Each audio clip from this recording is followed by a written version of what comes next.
这是我们的显示屏，显示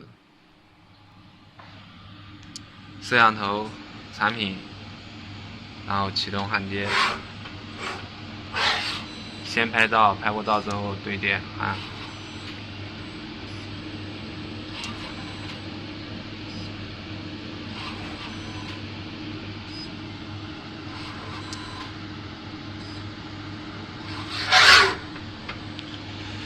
然后我们移动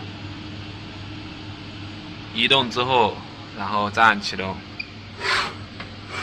拍照，拍过照之后自动校验，还是原来的点，还是原来的点。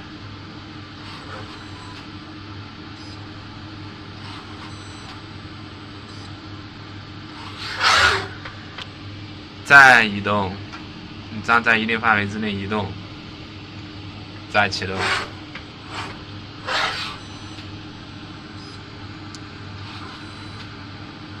自动校验，还是原来那些点焊。